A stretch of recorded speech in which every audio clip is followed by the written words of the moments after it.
Listen, he has gone on all over social media, hitting up all the social media sites too, to spread the word. So you're putting in a lot of footwork, man. I greatly, greatly appreciate you, man.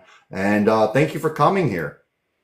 Thank you for having me. It's an honor, and I'm trying my best to get the message out and the truth. Every day matters right now. I mean, we are on the precipice of a point of there's no turning back.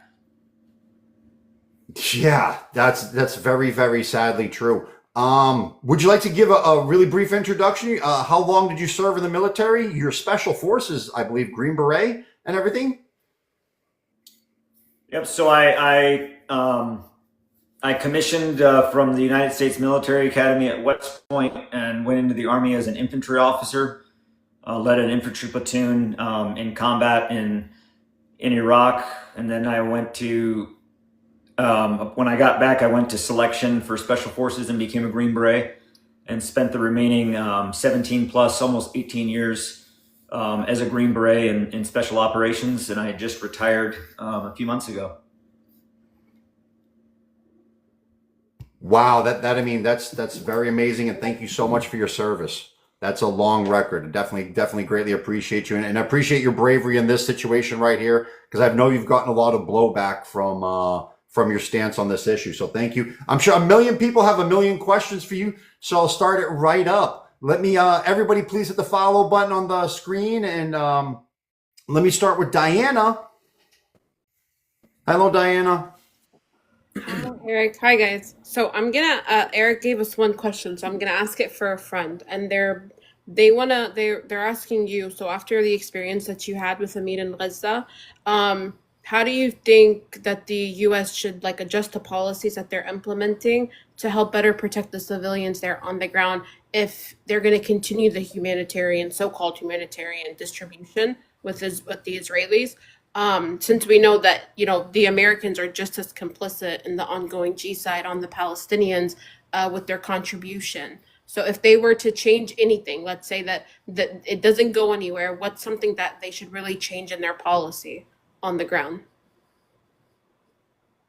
Well, if we're going on the premise of that GHF will continue, it's my position that GHF should not continue. That the United Nations should be resourced and empowered and supported internationally, especially by the U.S., and should go back in and provide the humanitarian assistance, humanitarian relief, humanitarian aid that they've been the experts in doing for the last 80 years. So if the premise is that the GHF stays, then there needs to be there must be a mechanism of accountability. Where are they getting their money from? Who's pulling the strings? Who's giving them direction in terms of what to do and how to do it? Because if we're supposed to be doing humanitarian assistance, humanitarian aid, and there's private donors that are pulling the strings, then it's not independent and it's not unilateral and it's not unbiased, which humanitarian assistance should be. Those are the hallmarks of humanitarian assistance. If beyond the accountability piece, there needs to be more aid going into Gaza. As of right now, the Gaza Humanitarian Foundation does not deliver and distribute meals. They deliver and distribute boxes of raw ingredients to make meals, but they're not delivering meals that the Palestinians have that they can eat. They have to carry it all back home, find a way to cook it. We don't give them any water. So part two of that, in terms of what needs to be implemented, a holistic aid package, and it needs to increase drastically. It needs to increase by over 500% to match what the United Nations was providing. And what everyone needs to remember is that the entire enclave of Gaza, all of Palestine, is completely isolated from the sea, from the air, from the ground. Everything that they need has to come from external because they have no means to support themselves or survive inside of Palestine. They have the sewage, the power, the municipalities, the crops. Everything is destroyed. So they are reliant on everything coming from the outside in. So that needs to be at the magnitude of 550 to 600 trucks every single day, every day, until the municipality and the area is rebuilt. No telling how long that will take. So right now, the Gaza Humanitarian Foundation is providing enough food through their daily delivery that gives Palestinians one meal every 2 days. That's the rate that they're doing now. One meal every 2 days.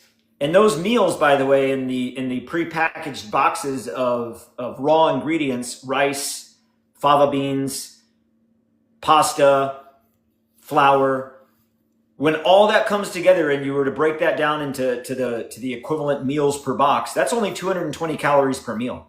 So we're only giving them the equivalent of the volume that GHF is bringing in is one meal every 2 days at the equivalent of 220 calories. That's starvation. That is absolute slow and steady and deliberate starvation. To the point now, if anyone has read the news this morning, the United Nations has formally declared a famine. There was, for a long time, it was, well, we're close to a famine, we're near a famine, it's starvation, but not a famine. They've came out this morning and they've declared it a famine. That is a big deal. We're potentially facing thousands of deaths and loss of Palestinians in Gaza. It's not a matter of if, it's a matter of when. And every day matters that this goes on. 3, I would immediately incorporate water delivery into the aid distribution that we provide. We provide them only dry food, raw good ingredients. No water. Immediately begin also with water. 4th, incorporate other services into the humanitarian assistance other than just food. Humanitarian assistance is far more than just food. It's medical. Believe it or not, it's veterinarians to assess the animal population to ensure that you're not spreading disease or rabies. Things that you have in society that keep society healthy and safe, like those things need to be in there to provide medical assessments, medical support, resupply and reinforce the hospitals that are remaining, because there's no hospitals that are very few that are left remaining in Gaza. All of these things that are needed to survive. And the final thing, the 5th part, would be move the distribution sites. Right now, the only 3 existing distribution sites in Gaza are all in the south of the Marag corridor, just slightly north of the Egyptian border. So if you think of the entire enclave, the entire, all of Gaza, under the United Nations, there was 400 distribution sites that not only distributed aid, but also provided World Food Kitchen, World Food Program, provided actual cooked meals and food, medicine, medical supplies, distribution points for supplies, over 400 points. Now, in Gaza, under the Gaza Humanitarian Foundation, there are 4, and one of them is now closed. The site that's north at the Netzarim corridor, where the Israeli forces have now initiated Operation Gideon's Chariots 2, that site is now closed. So in the entirety of Gaza, you have 3 sites, and all of them are the furthest south that you could possibly be in Gaza along the Egyptian border. Those sites need to be moved toward where the population that is in need, where the population is that needs it. Right now, for any Palestinian from Jabalia, Gaza City, Berij, Khan Yunis, Mawasi, Rafah, Nasser, all have to travel south many kilometers. If you're up in the north, you're going to be walking 20-25 kilometers all the way to the south to get to these points. And it's intentional displacement. That is not a policy, and that is not a process that the United States can nor should support. That to displace the civilian population is inhumane. Inhumane to the point that the Geneva Convention specifically outline the displacement, the intentional displacement of the civilian population as a war crime. The United States cannot and should not be complicit or supportive of that. The sites need to be moved into the areas where the people are. Where they are right now is simply just a method to then displace the population by making them come south to get food that they need to survive. It's almost putting them into a dilemma of leave your home and never come back or starve to death. Which of the two do you want? That's not humanitarian. That's barbaric. And when you look at the overall, the fact that the sites are where they are, the amount of food that is provided, which is wholly inadequate, by magnitudes inadequate, and no water, the Gaza Humanitarian Foundation is just camouflage for weaponized food. It's camouflage for a component, for an element of genocide. If you think of, if we look at the times of the Holocaust and moving Jews to concentration camps, that's what this is. And right now, the United States, our role in this, we're turning the gas chamber. We're turning the knob on the gas chamber. That's our role. That's what we're doing. If you want to compare that to the anecdote of the Holocaust, we're turning the knob because we're complicit and we know what's going on and we have the ability to stop it. We have the ability to stop what's going on. And if the United States does not make a stand with the other nations of Western Europe and the world, quite frankly, then we are on the wrong side of history. Wow, that's a very powerful response. Diana, thank you, Diana.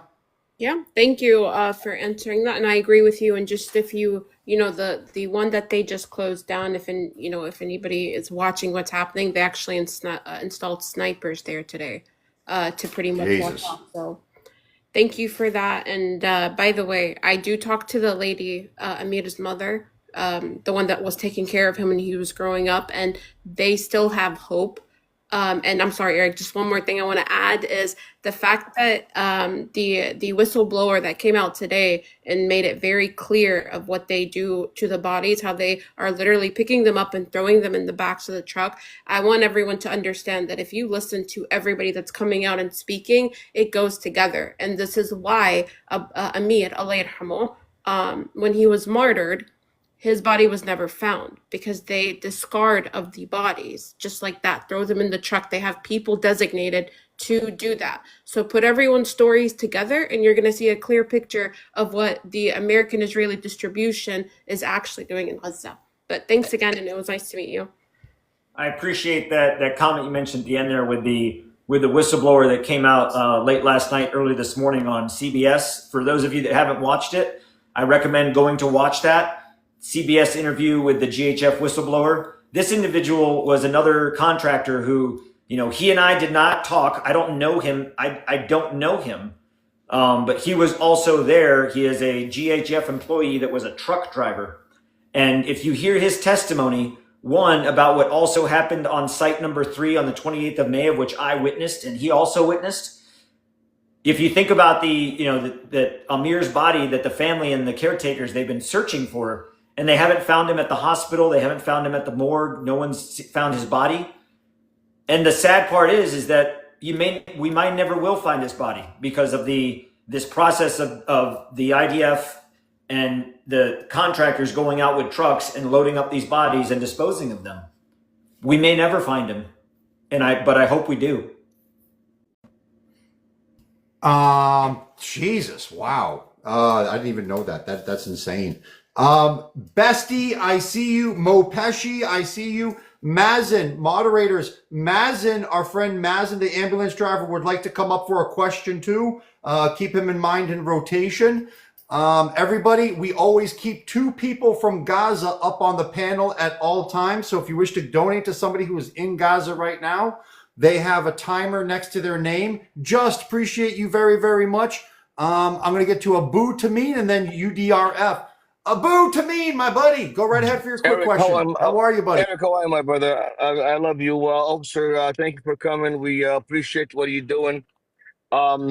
Sir, there's any videos that of you own that you have taken when you were in Gaza that support your side of story, story that there's any videos that you took that they don't know about that shows and what they really doing to Gazans there and this in those areas where you're working. And also, real quick, second question. What's the reason you think behind our politician, American politician Trump, and all this people that support the Zios? What do you think behind all the support? Is it only allies, or is AIPAC, or there's really like what we have been hearing lately that the Mossad has recorded for them in Epstein Island some shame bad videos for this politician. That's why they twist their arms and they have them, say what they want them to say or support them all the way without questioning. Do you think that exists? Those Good videos that's question, been my taken for buddy. those guys? Yeah, you got me, sir. Go ahead. I heard you. Yeah. So in regards to the Mossad and potential Epstein footage or what you could consider blackmail, I I don't know. I have like zero inside knowledge to any of that, but I would say that that Mossad has used those tactics in the past. So would it be past them or non-feasible that they would be doing that? No, it's certainly possible. I would say that it's probably possible to the side of likely.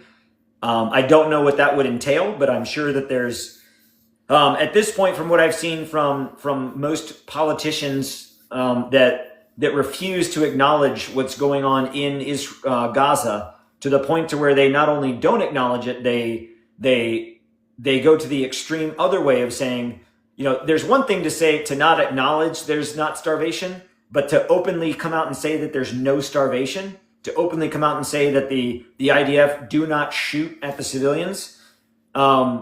That's far more extreme than just not making a comment on it. That's deliberately making a comment that's a lie. And when you think about that, for most, I don't think it's about the AIPAC money.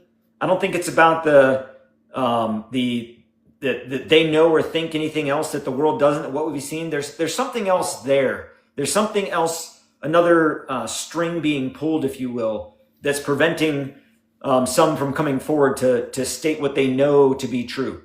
I don't know what that string is, but is it possible that there's Mossad interaction or some type of blackmail? I certainly think that that is a possibility. To the first part of your question with the videos, I filmed all of the videos and the pictures that I've utilized from me. I have filmed and or taken all of those pictures, and it was not my intent to go in and document everything on my own. I was directed to, I was ordered by, I was told by UG Solutions, which is the contract company I work for, to capture video and pictures and capture to document the project, the process, the distribution. And I did that. And I made it very clear to them when I provided these videos back to them every day that they uploaded into a Google Share Drive that I filmed everything and anything. I didn't leave out the bad and just put the good. I filmed everything. So they have it all. So yeah, the photographs and the videos that are on the sites, I videoed those and took those pictures. Thank you so Abu, much. to me, Appreciate you, sir. Yes, go ahead, Eric. thank you, buddy. No, that was an excellent question. Thank you, my friend. I'm going to go right to UDRF. Everyone, please hit the follow button on UDRF too. Go ahead, UDRF. All right, yep. Hello, UDRF. Go ahead, my friend. Yeah. Hello. Hello, Lieutenant Colonel Aguilar. How are you? The same person who talked to you on the phone today, chairman of IPAC and UDRF. I would like to ask you about, given your experience in the military and knowing what you know about war crimes and rules of engagement from experience from other battlefields, what you've seen at GHF as a UG solution contractor, would you say they very much committed knowingly war crimes, and on the Israeli side, even deliberate? Because for me, I believe it is deliberate. Because one of the in charge also of UG Solutions came online on video. I don't know his name, but he stated the following. He said, there is no such a thing as shooting at civilians, and everybody got shot at. It was by the H group, by the Palestinian resistance. In your video, you said, I didn't see enemy, meaning you did not see any Palestinian resistant militant in and around that site. Therefore, they did not have a reason to fire. And my second question is, in all your service, did you see dehumanization and degrading of people to that level in every war zone that you've been in? Thank you, sir. And I appreciate what you do. We all admire your courage. Thank you, sir. And thank you for those questions. I'll start with your last question first in terms of the dehumanization. And my experience and the lens that I observed what I witnessed in Gaza, through my experience, isn't, from playing Call of Duty or reading books or watching war movies or hearing war stories. My experience comes from being in war. And not just once, twice, three, but 4 wars. Afghanistan, wars in Iraq, wars in Syria, wars in the southern Philippines, wars in Tajikistan, fighting everybody from ISIS to the Taliban to the Moro Islamic Liberation Front to Al-Qaeda, to ISIS Khorasan in eastern Afghanistan, to militias, and a wide range of. And I've seen war, and I've seen devastation, and I've seen annihilation, and I've seen destruction. And what I witnessed in Gaza firsthand, what I witnessed was by far the most apprehensible situation, environment, war environment that I've ever witnessed in my entire military career. And I've been in some places pretty bad. Raqqa, Syria, the city of Raqqa was pretty bad. Seen a lot of places where the destruction in Gaza is beyond comparable. I have no words for it. It's apocalyptic. It's dystopian. It's a level of force and destruction that goes far beyond proportionality. And this is no longer a war. This is an annihilation and a genocide. This is not a war. It stopped being a war long ago. The first question you asked about rules of engagement, war crimes. When I describe certain things that I've seen as war crimes, there are some that take that without question, and they say, yep, war crimes. And there's some that deny it wholly in thinking that, well, war crimes are, chopping off heads or, wearing a necklace of ears or, some kind of other despicable, decrepit thing, which those are war crimes. But when I say war crime, I'm specifically talking about actions in war that violate international humanitarian law and the protocols of the Geneva Convention, which within international humanitarian law dictate warfare. Israel is a signatory to the Geneva Convention. The United States is a signatory to the Geneva Convention. It doesn't matter if you're fighting a terrorist or fighting a nation state. Geneva Convention applies for those that are signatory to the Geneva Convention, Israel being one. So I'll just start in terms, and I know those things. I have been well versed in those things because as a military officer, as an Army officer, you have to know those applications. You have to understand providing your soldiers with a rules of engagement that's derived from the Geneva Convention. You have to provide your soldiers with escalation of force procedures or standard operating procedures. You must do that because it's what keeps it's what keeps things in order. It's what keeps that prevents these violations of international law, because it's in war. War is an ugly thing. And in war, it's very easy to slip down the path of doing wrong because at times there's little accountability. And if you don't have moral guideposts and rules of engagement and set standards, it's very easy to go down that path of wrong. In Gaza, the UG Solutions contractors and all of us working, we had no rules of engagement. We were provided with no standard operating procedures. We were provided with no escalation of force procedures. We were provided with no training on the non-lethal munitions that we were provided, stun grenades, tear gas, pepper spray. We didn't qualify or receive any training on our weapons that we were issued. So when you put all that together, that's a pretty dangerous combination. It's a pretty dangerous environment. And why that matters is that it's, it not only puts the Americans at risk, it puts the Palestinians at great risk. To the question of shooting in or near the sites. Shooting on, near, or around the sites by the IDF or UG Solutions happened every single day, without fail. More particularly, I would like to talk about the situation on May 29th. May 29th at Secure Distribution Site number 4, which is now closed, which was in central Gaza near the Netzarim corridor. On that site, I witnessed, and it's on video, a UG Solutions contractor standing on the southern berm, firing into the crowd of Palestinians that had already left the site and were heading back across the Wadi Gaza into Berij. And this contractor opened fire on them to get them to hurry up, to shoo them away. And he fired an entire magazine, 30 round magazine out of his assault rifle. And you hear in the video, this video has been played in numerous outlets. If you go back and watch it, you'll hear it where the guy, the UG contractor that's shooting says, woohoo! And then another contractor who's standing very close to me says, oh, I think you got one.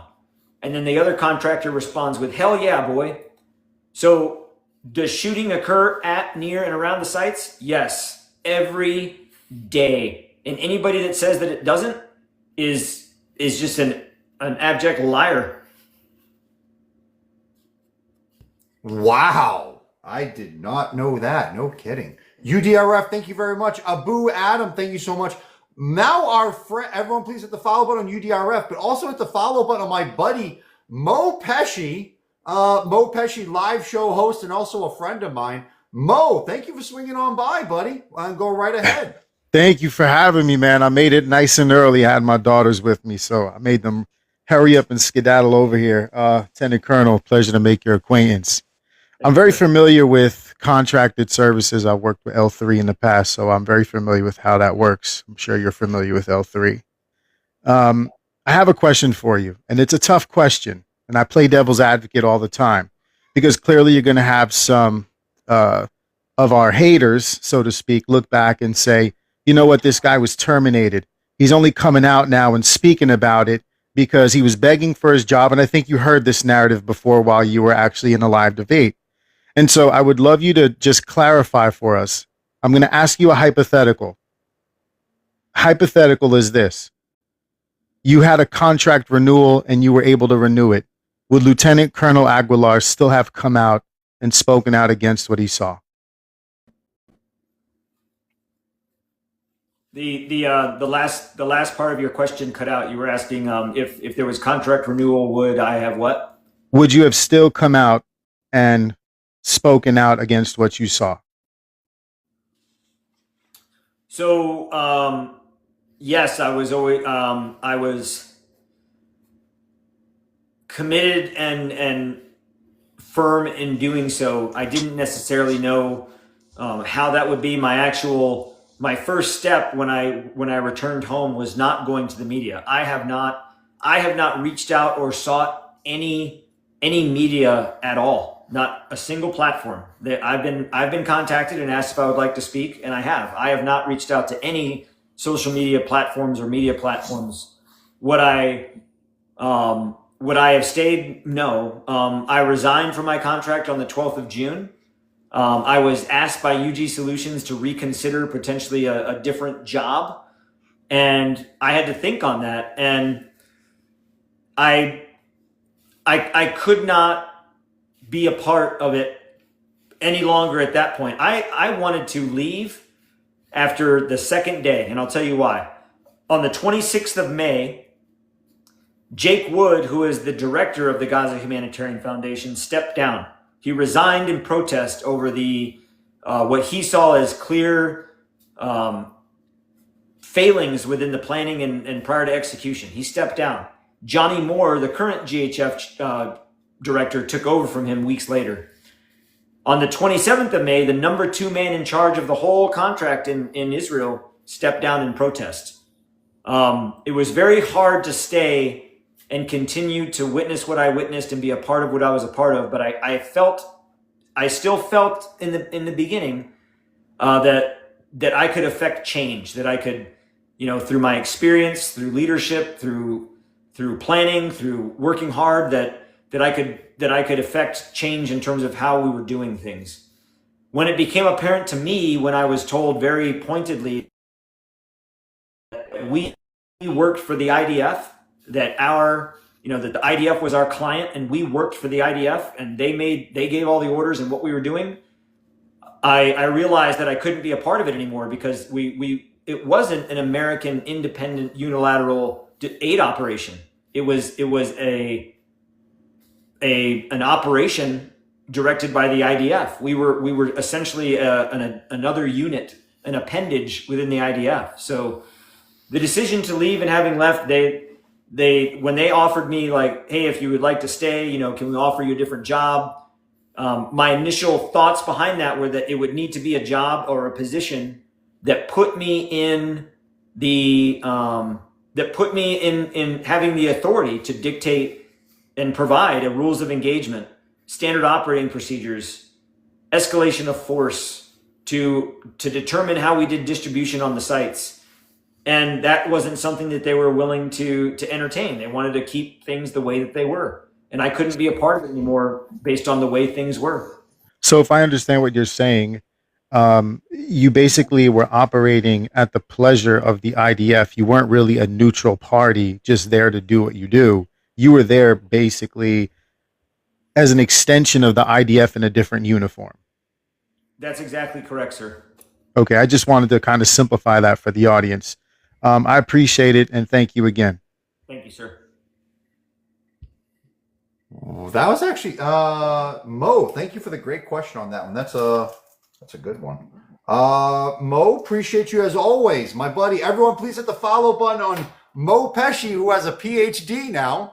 So Mo, thank you very much to our buddy. Please hit the follow button on the guest and the host and everybody. Everyone, please tap and share too. Appreciate you for tapping and sharing.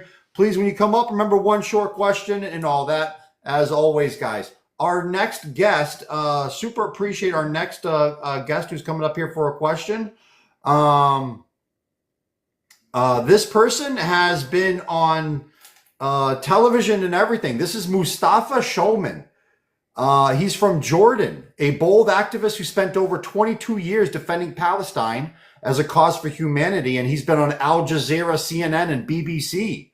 So thank you to our big next guest for showing up. Mustafa, welcome to the show. Everyone hit the follow button on Mustafa and go right ahead, my buddy. Welcome to the show.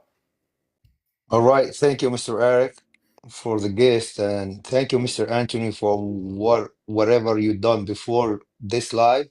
We appreciate you all over as Arab people. But let me talk a couple words in Arabic with people on the live, just to make a live on as they say, we have to share and click on the live just to make it on the explore. So if you give me excuse, let me talk to the people in Arabic. Is that okay, Mr. Eric? You hear me? Is that okay to talk in Yes, my Arabic? friend. Go right Yeah. ahead. شباب الله يعطيكم العافية. مش عارف يعني الشباب المضيف والمستضيف اثنين مش عرب، وانت ويا قاعدين على اللايف يعني عدم مؤاخذة لا مكبسين ولا مشيرين. بتطلع على على الشير 1500، بتطلع على التكبيس 100,000. لو انه لا سمح الله تتشلح ولا حتساقط، هسه بيكون التكليف عنده مليون. ففضلا وليس امرا، انت قاعد على اللايف ما بتعرفش تحكي انجليزي او تعلق انجليزي، مش مشكله، بس هذول الناس بيعرفوا. احنا بدنا نوصل صوتهم للناس، بدنا الناس تسمع هذا الحكي من ابنتهم، لانه زي فين وزي ما انتم شايفين الدول العربيه كلها بدون لا واحد محرك ساكن. تمام. Thank you, sorry. Mr. Anthony, welcome back one more time on the live. I got like a big question about the history. As a one of the USA society, what do you was know before about Palestine, actually about the Arab world? What they learn you on the school and university and in the army, and when you go down on the floor on Gaza, what do you see? Because you know, after September 11, all the Arab world they are against as a terrorist. But when you go over there, you acting with the people in Gaza, and you acting with the kids and with the mother and with the grandpa and grandma and all that stuff. So our problem, to be honest,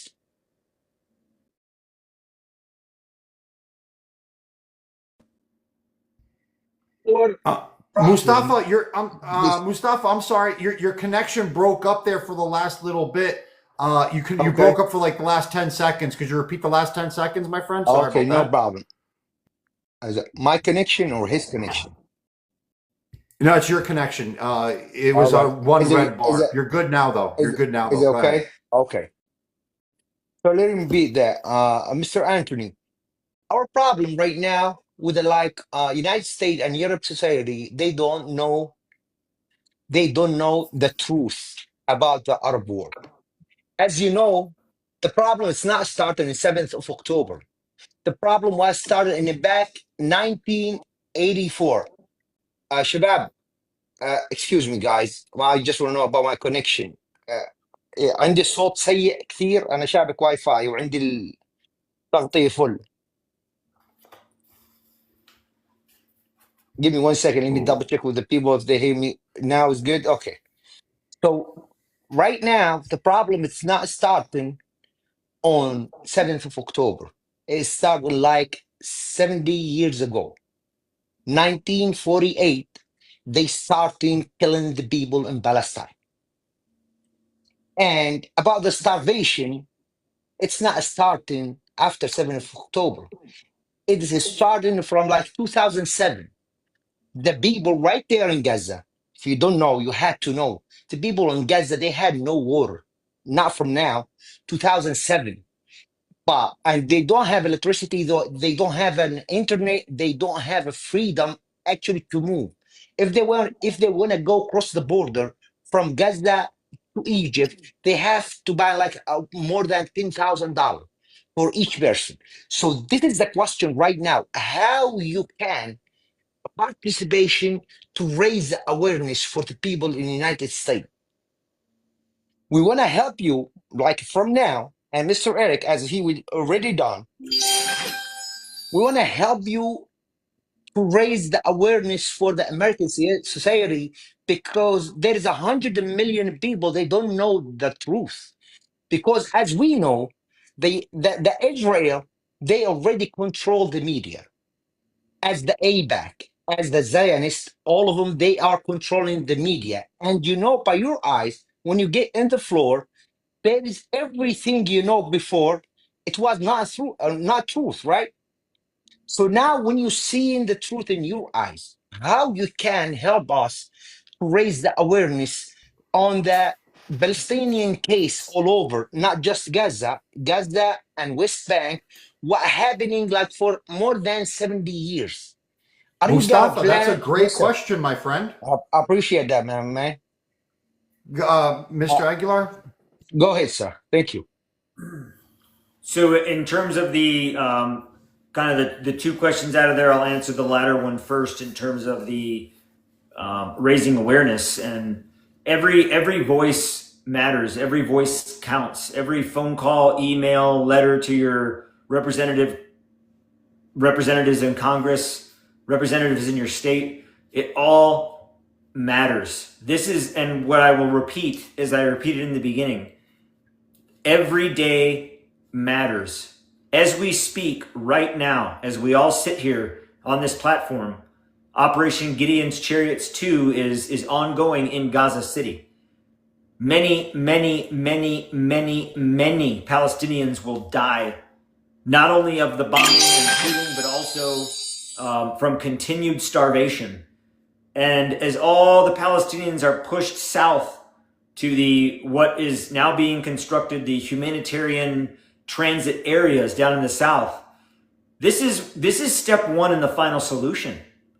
And if we don't act now and speak out and let the American government know that Americans aren't going to tolerate and stand for this, it's going to be too late. A day will come when everybody will say that this was wrong. That day is coming. And when we sit there and we say everybody knew this was wrong, we do not have the luxury of saying that we did not know. We do not have the luxury of saying that we didn't know what we could do. We know what we can do, and we know what's going on, and we should do something about it. And if we wait until there's nothing that we can do about it, well, then we are complicit in that genocide, in that murder, in that inhumane part of history that will go down in history books. And, you know, one of the reasons I firmly believe this, that one day our children, my children, will read about and study about Gaza and the Palestinians in the history books, much like what was taught in history about the Holocaust in World War II. One day my son will learn about this and he'll ask, "Dad, weren't you there? What did you do?" And I have a choice to my future self. I can tell him, "Oh, it's complicated. I can't really explain it. You know, this and that." I can say, "Well, I did nothing." Or I can say, "I stood up and I tried and I did something and I did what I could." I hope that what we can all do and what we can do is enough to prevent this from that future reality ever happening, in terms of having to explain to my family, my son, my children, my grandchildren, a genocide. We can stop it now. We can put an end to it, but we have to be willing to stand firm. So those are my thoughts on don't be quiet. Don't look away. Don't ignore it. Don't think that it's going to get better on its own. You don't think that it's something that will work itself out. This is not going to work itself out. This will require world intervention. Mustafa, I'm sorry to interrupt. Excuse me. Go right ahead, my friend. Sorry about that. I was going to say, to the first part of your question about the Palestinians and what I saw on the ground.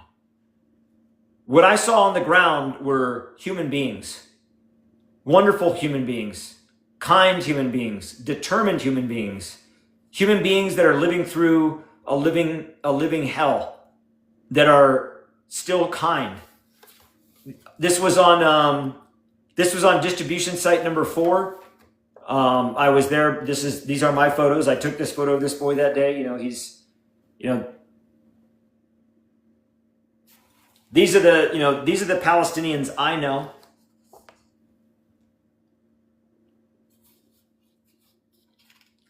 These are the Palestinians that I met.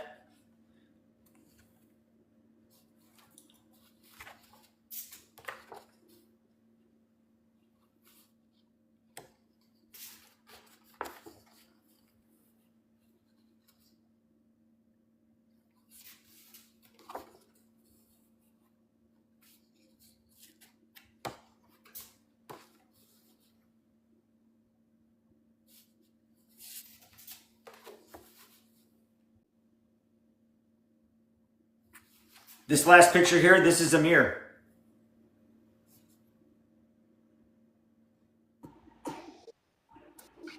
The people that I met in Gaza are human beings. They're Palestinians that deserve the right to live and the right to be just like anyone else in this world. And for anyone to characterize that, saying that, well, all Palestinians are Hamas,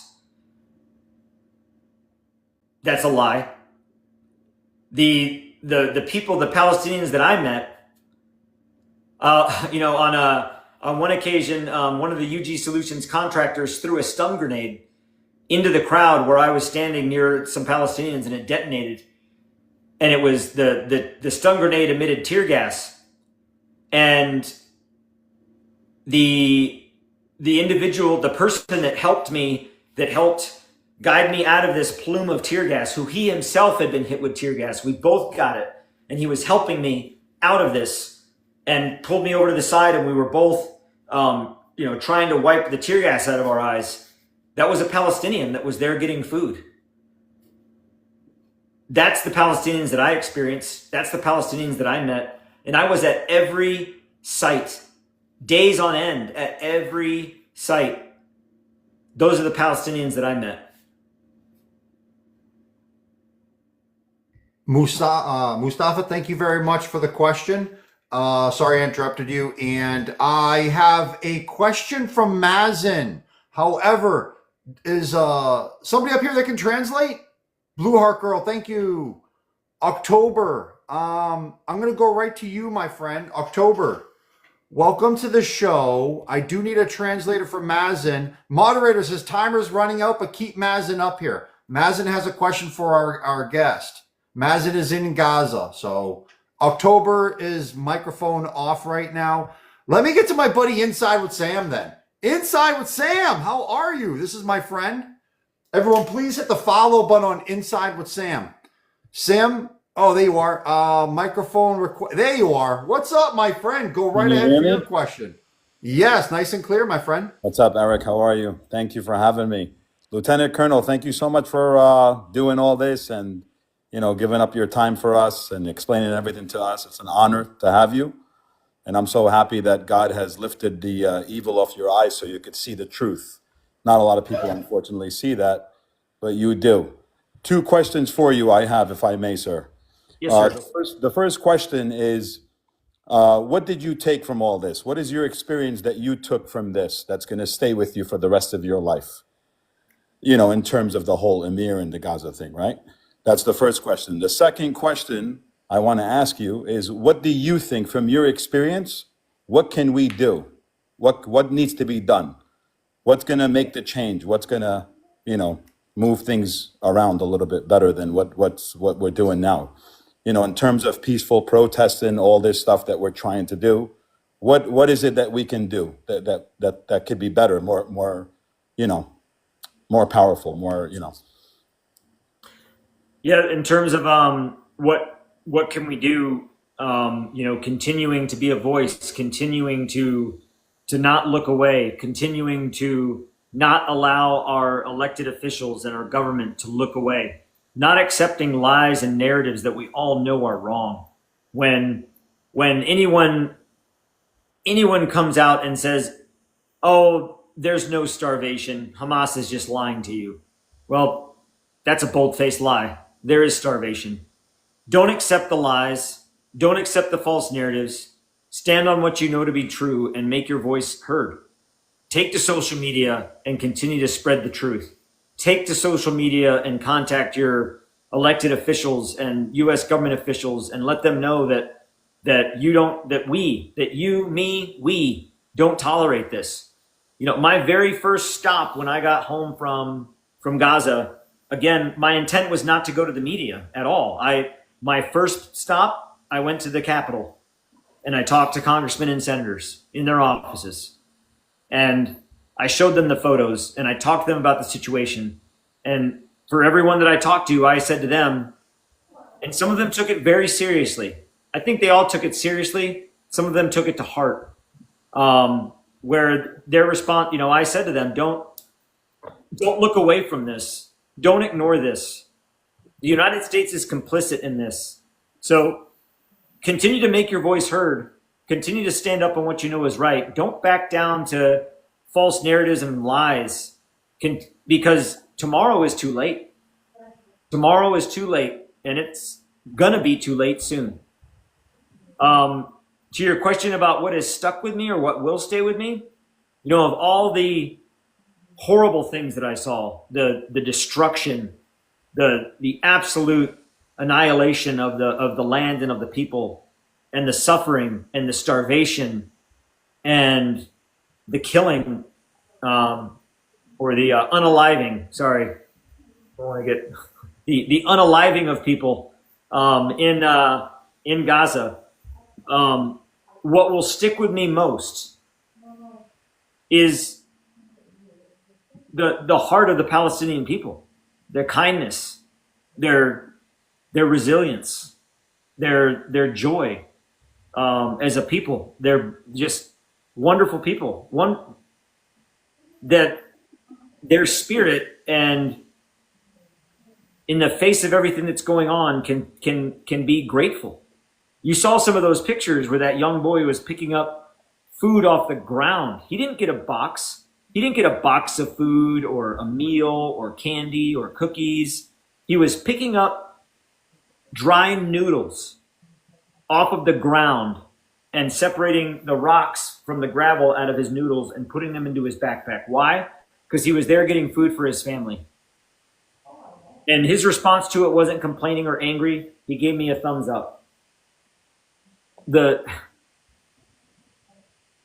That's something that I'll never forget. Yeah. There's a lot I'll never forget, but that's one thing that I will reflect on for the rest of my life, that brings me hope, that brings me strength in times of hardship, that the heart and the spirit and the will of the Palestinian people, that is something that will never leave me. Thank you, Lieutenant. Thank you. I appreciate you. Eric, thank you so much for having me. Always. Everyone, please hit the follow button on Inside with Sam. Please hit the follow button on my buddy right there. He's a podcaster and does awesome, excellent work for the whole entire movement and cause. So thank you, Sam. Appreciate you. See you soon, Eric. Thank you. All right. I'm going to have a translator here with Mazen here in 1 second. We have a small technical difficulty. And as soon as our guest comes back, I'll put him back on the big screen. Ahmed can translate for Mazen when he does come back. All right, you're back? All right, that's all cool. All right. Yep. All right. Adjusting volume. No, that's all good. Ahmed, do you mind translating for our buddy Mazen? Everybody, just so everybody knows who Mazen is. With my Lebanese English, I'm gonna try my best, but I think Cappuccino also he can help us. Do my best. So go ahead. Mazen, تفضل خيي. Just so everyone knows, Mazen has the worst job in the world. He is an ambulance driver in Gaza for almost 2 years now. He's been picking up injured people and just unalive people in pieces. So God bless Mazen, man. He does excellent work. And dang it, he timed out on that, didn't he? All right, Mazen, please come back up. Mazen, he has bad connection sometimes, guys. So sometimes he drops. And all right, he's coming right back up right now. Our friend Mazen, the ambulance driver in Gaza, God bless him. And he's had family members and co-workers who have lost their lives in this genocide. Mazen, go right ahead. السلام عليكم أحمد، كيف حالك؟ حبيبي يا غالي تفضل. حياك الله.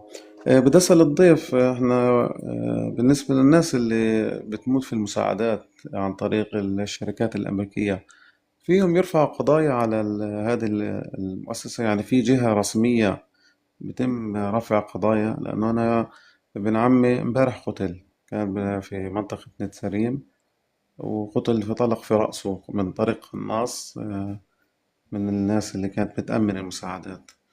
ففي مجال إنهم يقدموا يعني محاميين لرفع قضايا على هذه الشركات. تفضل أحمد. Okay, with my Lebanese English, I'm gonna try my best. So he's asking for these people who's going to get the AIDS and they got unalived. Is there any lawyers or any things that they can make officially cases for what's going on with the people who's getting unalived. Because yesterday he got a cousin, he was trying to get an aid, and he got unalived. So he want to make case about it. He want to talk to anybody that he can help these people to make the case against them with lawyers or anything that can help. Is there any place that you can do this for him, or you can help with this? Maybe. I don't know if I get it correctly, but that's what I- he's. You get the point. I mean, yeah. yeah. Exactly what he say. If the people able to take this humanitarian aid foundation to court for the injured and the trauma they have been injured. And Mazen mentioned that his cousin, because yesterday he get shot in the head while he was going to take the help, what they call help, and they just shoot the people.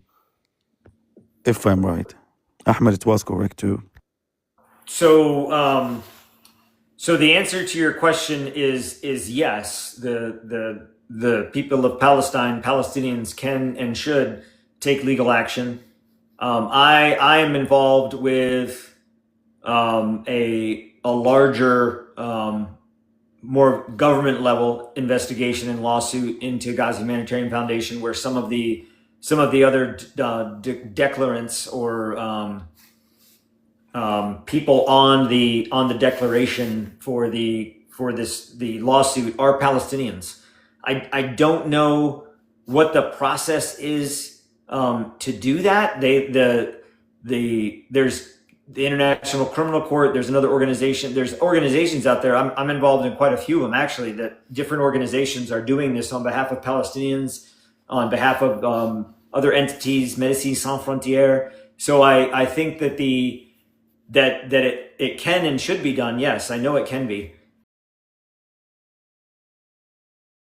All right, there was a accidental drop. I'm assuming he's going to come right back because he was in mid-sentence. So I'm not sure exactly what happened with him, but moderators, watch the request list, and he should be up here in a moment.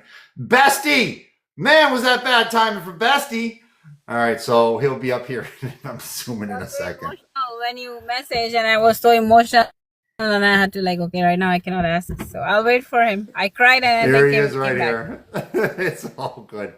All right, video request. There we are. It happens. Continue right on ahead, my friend. So for anyone that's on the platform listening that may know of a connection to that, if you could help us out with that. I don't know the process, but I do know that it can be done. I firmly believe that it should be done. And see, that's another reason the Israelis don't want the UN in there, because if the UN were in there, you would have that outlet through the legal support that UN representatives can bring for reporting some of these things. That's another reason why the IDF and the Gaza Humanitarian Foundation don't want the UN in there. But I know there's a way. I know that there are entities, offices, agencies, law firms, countries, nations that are pursuing legal action. So if there's anybody out there that knows the process or knows the links or knows connection, if you can please help with that. Again, I don't know the process, but I am a part of it because I was brought into it. Thank you very, very much. We do have the sad fact that our Congress is run by AIPAC. Our media is controlled by them. BlackRock has an excessive amount of influence on our economy, but they also do have an excessive amount of control over our court system. They only sue others, but can never be sued themselves. That's unfortunately true too. Thank you very, very much. And everybody, thank you to everybody who gifted our buddy Mazen. I greatly appreciate. He's going through hell, and thank you to everybody who gifted him because he needs it. So right next we have Cappuccino, my friend. Welcome to the show and go right ahead. Everyone, please hit the follow button on Cappuccino.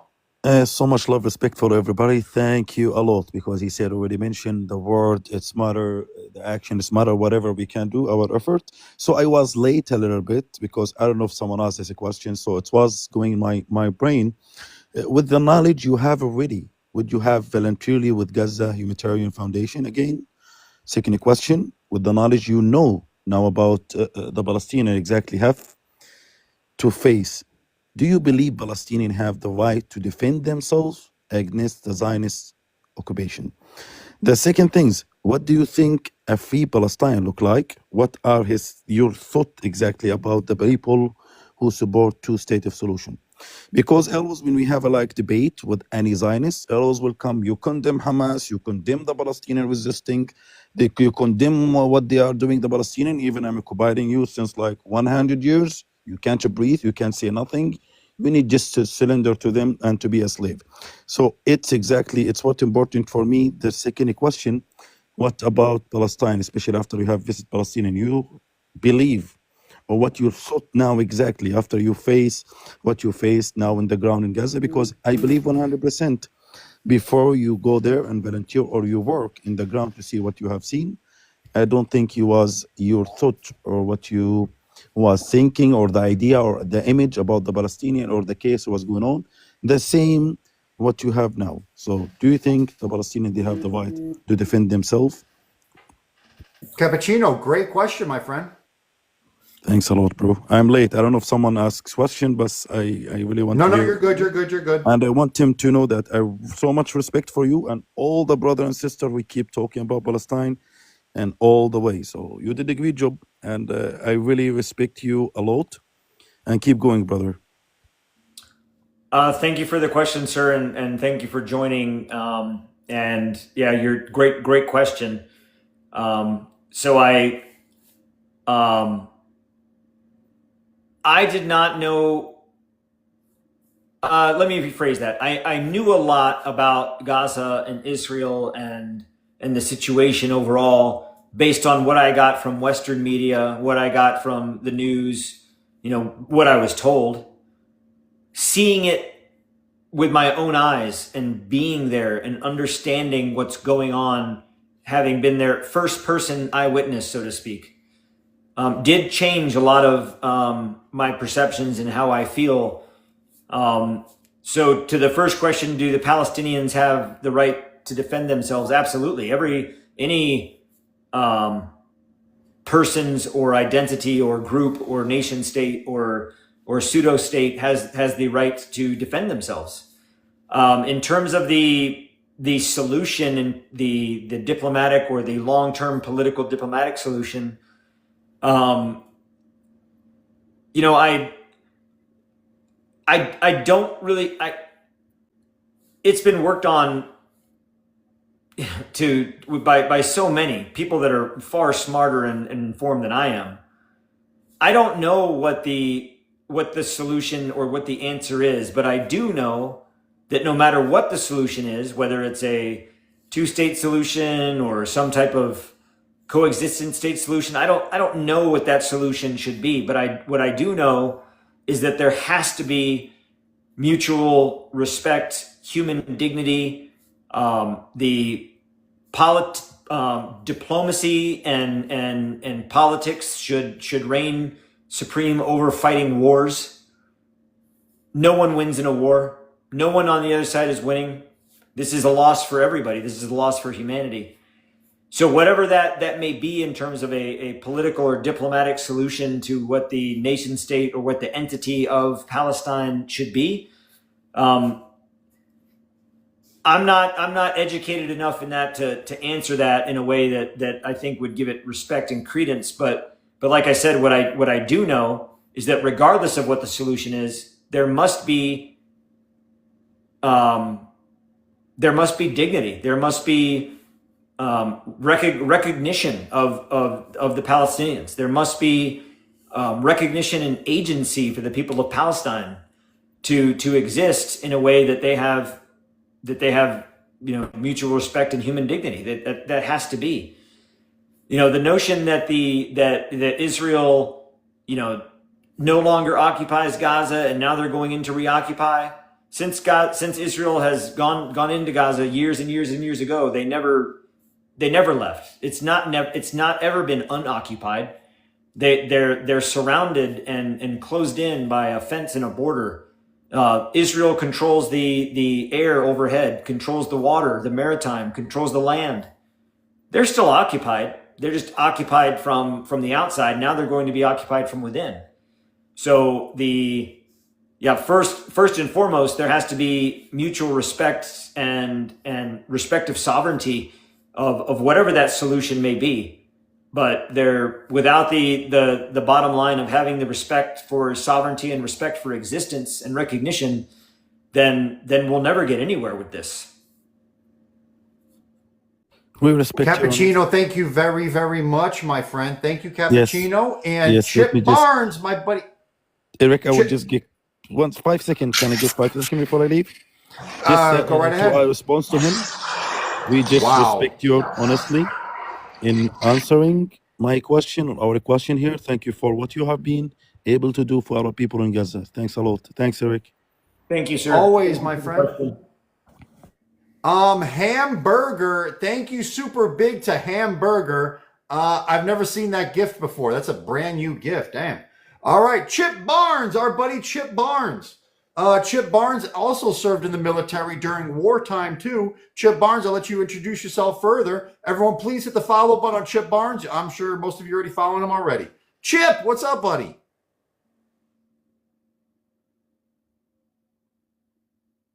Microphone request on Chip. Hey, Colonel Aguilar. There you are. Thanks for being here. Thanks for all your courageous efforts so far. I'm sure, like everybody, I appreciate it so much. I was in the 1st Gulf War, 3rd Armored Division, front lines in an army unit. Rock of the Marne. That was quite an experience. I'm sure you've done it many times. But the versus infantry, they said, "Why walk when you can ride?" That was always our motto on the tankers. Anyway, that's an inside thing. But anyway, so the question I have 2 quick things I want to ask you. First of all, on a personal level, with your courage, we know these people traditionally are not very kind to those who speak out against them. Have you had any intimidation, pressure, threats levied against you? Oh yes, I've had threats. I've had intimidation. I've had being canceled, so to speak. I've been doxxed and lied about, and some vicious and horrific, vile things that have been said about me on social media. I don't have social media, so I don't see them. I don't dwell on it,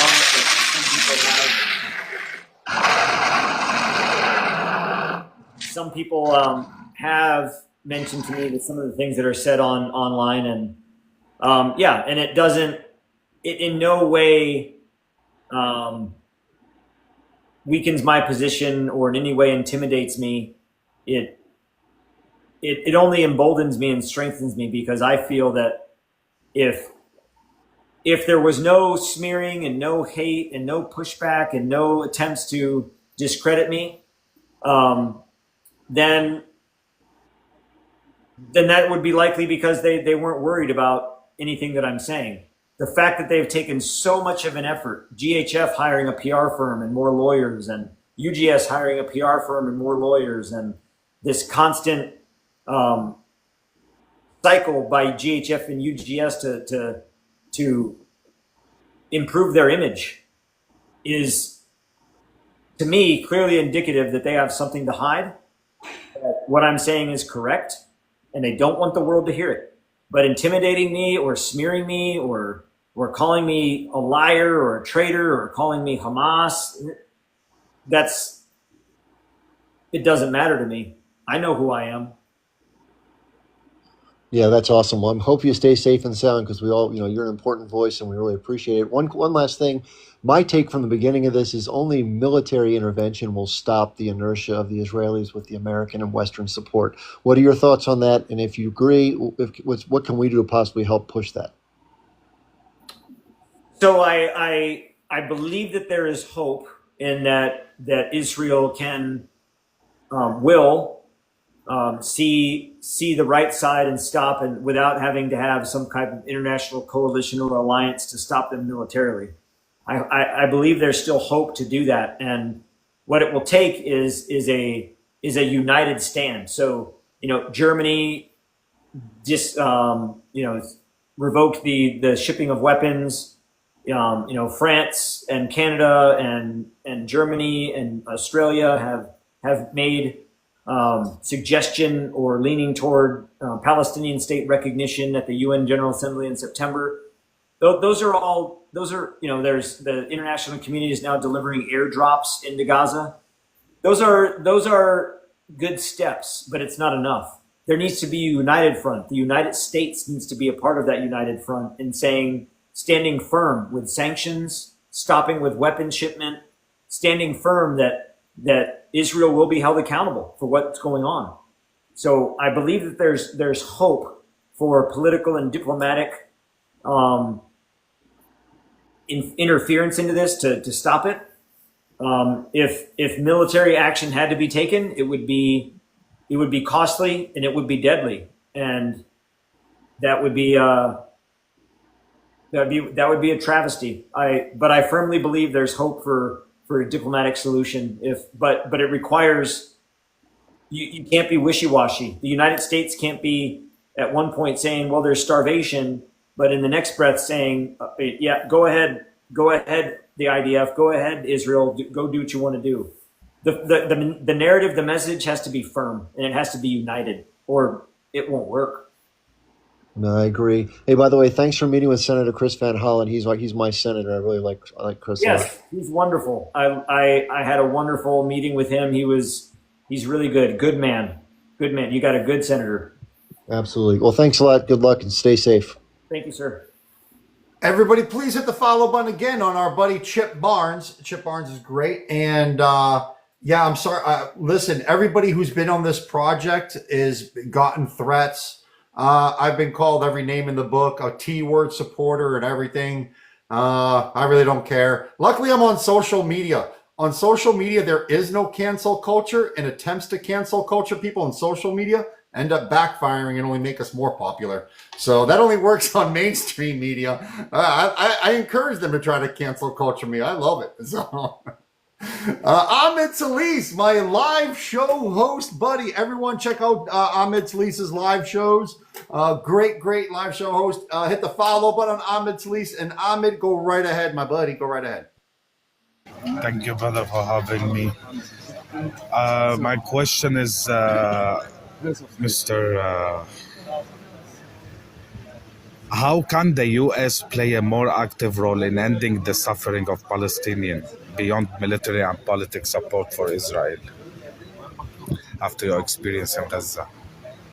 Well, I think that the first and most immediate thing that the United States has to do, starting from the president to Ambassador Huckabee to every leader in the region. I'm sorry, Ahmed, your microphone is live. I can't mute. There you go. Okay, no, I'm sorry about that. Okay. There was bad static in the background. You're good now. Yeah, so I think what the immediate action that needs to be taken upon by the United States and other nations, but led by the United States since we are involved directly, is that the Gaza Humanitarian Foundation and the sites that they're running need to be shut down, and everything needs to be put back into the hands of the United Nations, but not just tossed to them and saying, okay, fine, you do it, but supported and backed with all the same type of resources that they're throwing in for the Gaza Humanitarian Foundation, security, providing financial support, providing grants and funding and supporting doctors and surgeons and teachers and nurses and caretakers and humanitarian workers to enter Israel and have visas so they can go into Gaza. There's a lot of people that want to go into Gaza to help that can't because they can't get into Israel, or Israel won't let them into Gaza. There needs to be a lifting of that, and aid and support and humanitarian assistance and humanitarian relief need to go into Gaza immediately, like today. It was on the news where 250 trucks went across the Rafah border from Egypt into Israel today. into Gaza today. 250 trucks, that's laughably nothing. That's camouflage for attempting to try to help. It's, the average is 500 to 550 trucks a day, every day. We haven't had that in months. And 250 trucks went in, and the world is supposed to think that, oh, finally, there's food going in. That's nothing that needs to be to address the need. It's almost like a cruel joke that you're bringing in this small amount and then saying that, oh, we're feeding them. So the United States needs to be involved immediately, today, tomorrow, like immediately, to put a stop to GHF, stop the killing, close the killing fields, I would say, close the death traps, and allow the United Nations to go in and establish their food kitchens and their World Food Program and World Food Kitchen, and provide food and meals and the things that the Palestinians need. That needs to happen immediately. And the US can influence that. Absolutely. Thank you, brother. Another question, it's very short, sorry, Eric. They ask you a lot about if do you think the Palestinians have right to defend themselves? I'm going to ask you the same question, but about Israel. After your experience in Gaza, do you think that Israel have a right to defend themselves? Does Israel have a right to defend itself? Is that what you asked? Yeah. Of course. I in no way condone violence or support or condone or think that Hamas's actions before October 7th or up to October 7th, or Israel's actions before that and up to October 7th are in any way acceptable or what we should strive for in humanity. I've been in a lot of war. I've been in a lot of wars in a lot of countries. And I will say this as someone that has fought in war, has lost friends in war, have been wounded in war, have lost my own innocence in war, lost myself in war, that fighting a war or combat, fighting another nation or fighting human beings to kill them is the lowest form of the human experience. War is not something we should glorify or strive for, that should be the goal. War should be the thing that we resist at all costs. Really, what war breaks down to is, I can't agree with you, so we're going to fight. It's ridiculous. So, does Israel have a right to defend itself? Yes. Do the Palestinians have the right to defend themselves against occupation? Yes. But the question is, how do we avoid having to defend themselves against those two things? That's the solution. The solution of, well, you have the right to defend yourself, you have the right to defend yourself, so we're both going to defend ourselves, but we're going to continue fighting a war. That's not good for either side, and it's not good for the world. Yeah. Thank you so much for having me, brother Eric. Thank you for your answer. And inshallah, see you later, guys. Salam. I greatly appreciate you. Everyone, please, once again, hit the follow button. Ahmed Talise, our good friend here. Next is my bestie, Gold Seal. Hello, bestie. Welcome to the show, and go right ahead. I'm Eric's bestie, Anthony. How are you?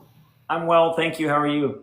I'm okay. I just got emotional. Everybody knows here. Eric knows. I got so emotional. I was supposed to question you long ago, but I got off, and again I came back.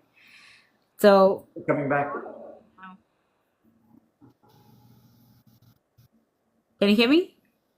I lost you for a second. Oh, I'm sorry.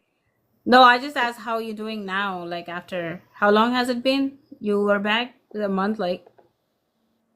I got home on the 26th of June. It was shortly thereafter that I talked to members of Congress that kind of started this overall effort to get the word out. So first question is, I do not see your TikTok account to follow you. I don't know where to hit to follow. Eric, I don't have any social media. So if you want to follow me, I guess give a follow to Eric. I follow Eric since the second day of October. Yeah, I don't have any social media. I'm never had it. Don't have it now. Like to come onto this show here, I had to bum a guest account off of Eric. So That's okay. That's okay. yeah. Everybody would love to follow you, of course. My question to you, sir, is I don't know how to put it in words. I got like really, very emotional right now. So since you have been to Gaza like recently, right? Um, and you are having 25 years of experience, and I'm sure it's nowhere it was a war. So it's like, I'm so sorry. I'm so sorry. So was there no way that you could deny So to go to Gaza? so is there any way that I could deny what? Yeah. I Oh, think she's asking, is there any way you could, if there's a genocide in the process right now, is there any deniability about that? I believe was the question. There's no deniability. no, sorry. Since we are watching the genocide since 2 years, so since you were like scheduled to go in June or May of 2025, I don't know what day it was, but was there a way that you could have denied, or any person from our army, from United States Army, could reject the proposal to go to Gaza and unalive people? And were you surprised after going there, seeing what is happening? So to the first part of the question, the American contractors on the ground in Gaza are not U.S. military, not U.S. government. We're private contractors. So could I have denied going? Could I have not gone? Absolutely. It was a private contract. I was hired to go do this work as a private citizen. There's no U.S. military on the ground in Gaza. Could I have denied and not gone? Sure, I could have. What compelled me and drew me to wanting to go is that I wanted to help. I wanted to provide food and feed the Palestinians of Gaza, because I know they weren't getting any food. So I could have denied going. I surely didn't have to go. It was a job. Looking back on it, I'm very happy that I did go, that I could then speak the truth about what's happening. It wasn't my intent in going there that I would see things that would then question my morality and cause me to have to speak out. But I'm glad that I went and saw it and then can speak out from a position of experience and having been on the ground and seen it with my own eyes. It gives me a great deal of confidence in what I'm saying because I've seen it. When I got to Gaza, was it more or different than what I expected? Absolutely. As I said, on the 24th of May, when I drove through the Karim Shalom gate and into Gaza and got my first look at Gaza inside the wall, so to speak, it floored me. It left me speechless. I had no words. It made me sick to my stomach. It was shocking to me. It took my breath away in awe of, and all I could think of in my head is, God, what have we done? Who pays the contractor groups? Is that money coming from Israel? Is that money coming from America?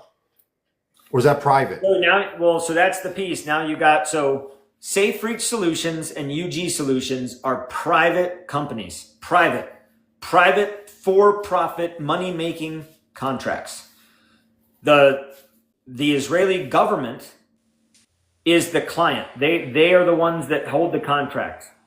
They pay Safe Reach Solutions. However, there are international donors that GHF will not disclose nor tell who they are, that pay money to SRS as well. We have no idea who those countries are or who those donors are. GHF won't disclose it.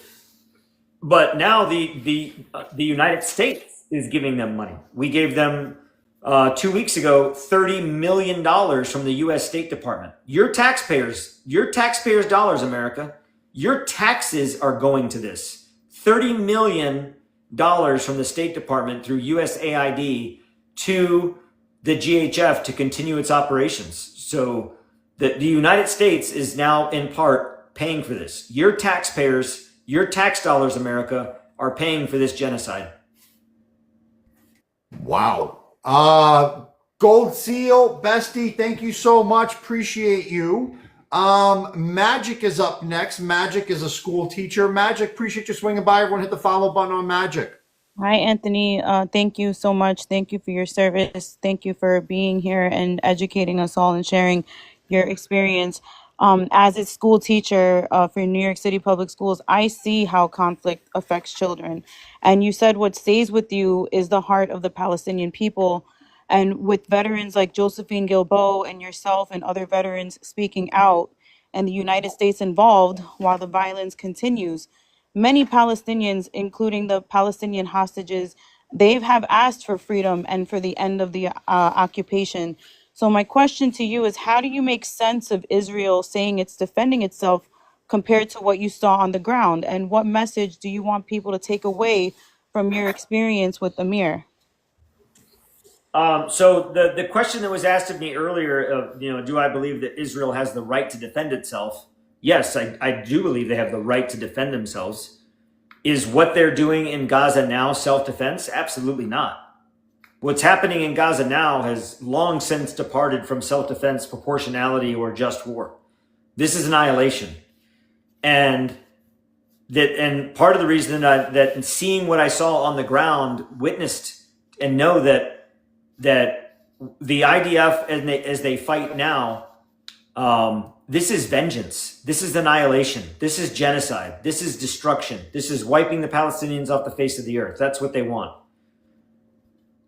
But what I will warn allies and Israel is that this war, the defeat of Hamas, if that's Israel's stated goal, the defeat of Hamas, then at this point, Hamas is not going to be defeated militarily. In fact, for every innocent civilian that's killed, Israel is just creating more members of Hamas, more resistance. And at this point, the only way to quote unquote destroy or kill every Hamas member, you'll have to kill every civilian. And there is no military end to this. This has to end diplomatically. There has to be a negotiation. There has to be an end to hostilities. There has to be not just a ceasefire for a couple weeks or a couple months, permanent end this war and go into dialogue and diplomacy to determine what is forward. But there also has to be accountability. There must be accountability. When you think about World War II and the end of World War II and the regime and the Nazi parties, and the Nazi party, overall the Nazis got away with it. The majority of them fled. Argentina, Brazil, other parts of South America, other parts of Europe fled and hid or denounced who they were. Some of the higher ranking members of the Nazi party did face justice and were put to death or charged under the Hague. To some of the people that are involved in this, they should be in the Hague. Johnny Moore, the director of GHF, he should go to the Hague. Safe Reach Solutions director Bill Riley, he should go to the Hague. Other people that are complicit in this and behind it should face charges, should face the criminal court. There has to be accountability, but there also must be a diplomatic dialogue and a way forward to end this in a way that stops the war, or this war will go on forever. And Palestine will never have its sovereignty or its right or its ability, not its right. It has the right to exist, but its ability to exist if there's just constant war. So I believe that Israel has the right to defend itself. The point that they are now in Gaza, this is not defense. This is annihilation. Mm-hmm. I really appreciate your question, and I just hope that you get to see what was happening before October 7th to lead up to that date. I just want to throw that out there for you because at this point, if you look at history, Israel hasn't really been defending themselves prior to. So I really appreciate your time and appreciation to all of you. Please request, if you have a question, tap the orange heart. Thank you so much, Anthony. Thank you very much. Magic, thank you.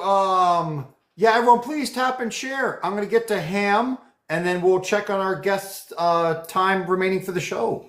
Ham, welcome to the show, Ham Ibn Berger. Welcome. What's up, buddy? I'm well. Thank you so much for this live. Thank you for the esteemed guest who is some of the most valuable perspective he's sharing that I've seen on this platform. Sir, I hope you're well. This is a follow-up question to 2 points. One, Israel's right to defend itself. And then second, one of the most humanizing moments that I've seen in a discussion around Palestinian lives. Sir, I ask you, can you pick up the pictures of the children that you met in Gaza, please, once again? You know, I love these photos, and I have many more, but these are some that I printed, that I took to Congress with me to show senators and congressmen. And when they looked at these pictures, and I told the story behind them, especially with Amir, and they looked down in shame or they looked away, I looked them in the eyes and I said, "Don't look away." This young boy here, this was at distribution site 4. You see the little boy here, you see his left hand, he's picking up noodles off of the ground. But look at that face. Mm-hmm. I want to, what I really want everyone watching, and you yourself, sir, to understand here, is if you really want to grasp on a human level what happens when children are brutalized, Palestinians have much historical context and precedent. There's someone by the name of Zakaria Zubaydi. He was a child during the first Intifada. He grew up to be a resistance fighter in the Al-Aqsa Martyr Brigades, classified as a terrorist by most of the Western world. He was raised in Jenin during the second Intifada. My apologies. He was known in the West Bank as one of the most central figures of armed resistance, but all before that, he was a child. He grew up in Jenin. At 13 during the first Intifada, the Israeli forces kneecapped him and shot him in the leg. He spent months in hospitals. He had multiple surgeries. By the time he was 14, he was already repeatedly beaten, abused, and jailed for 6 months as a child. I really want people to hone in and understand the cycle of detention, child abuse, and what the psychological impact is on how Israel treats these children. And sir, I see the empathy in your eyes when you speak of them. I hear it in your voice, but there is still, in all respect, a cognitive disconnect to endorsing Israel's right to defend itself and at the same time being empathetic to these children. Humans are not perfect. It's not mutually exclusive. There can be emotions and logic functioning here at the same time. However, Ham, I want to, I'll land my plane. I want to ask him just a specific question here. I want to leave him with a quote and then I'll ask a question. Politically, we are the aggressors and they defend themselves. That's David Ben-Gurion in 1938 addressing the Mapai Party during the Mandate period. This is not a obscure quote. So I ask you, with the human experience that you've had with these children, in all likelihood, for these children that are alive or might be alive, there is great chance that they would uphold Palestinian resistance through becoming militants, through becoming what I consider freedom fighters. If they became freedom fighters in 10 years, would you condemn these children as part of a T-word organization like many people in the West do? No, in fact, I ask myself, if I was a child in that situation, what would I would do? I couldn't wait till I grew up to grab a gun and fight my aggressor. So no. But I want to clarify the question about the right to defend itself. I am not condoning that what Israel is doing in Gaza from October 7th till now or before is defense. Does Israel have the inherent right to defend itself, period, against Iran, against Jordan, against whomever? As a nation state, do they have the right to defend themselves just like we have the right to defend ourselves, just like Palestinians have the right to defend themselves? Yes. I have the right to defend myself, period. If someone were attacking me or someone were harming me, I have the right to defend myself. But if I walk across the street to my neighbor's house and walk inside and just punch him in the face because I'm pissed off, that's not defending myself. The actions might be the same, but it doesn't mean that I have the right to do that. So when I say that Israel has the right to self-defense, That's the inherent right to self-defense, just as any nation state. I do not condone that what is going on, what is happening now, is Israel defending itself. I understand. I What figured, even. yeah, I figured that's the way you meant it. Everybody has the right to defend themselves in a general sense. In this case right here, it's not self-defense. It is Israel's the aggressor. So That's right. Yeah. So completely if understood. if the question from earlier was the right to defend themselves in terms of the context of this specific conflict and what's going on in Gaza, then I misunderstood the question. My answer was that Israel, just like any nation state, has the right to defend itself, the inherent right of self-defense, just as everybody does. Is what's happening now self-defense? No, I don't believe it is. I only have one short follow-up question here. From your experience in Gaza, please, if you can use your platform, your name, your experiences to expand this to what occurs in the rest of the Palestinian territories in the West Bank, sir, that would mean the world to any Palestinian out there. Thank you for providing further clarification. Ham, appreciate you also for coming on up here.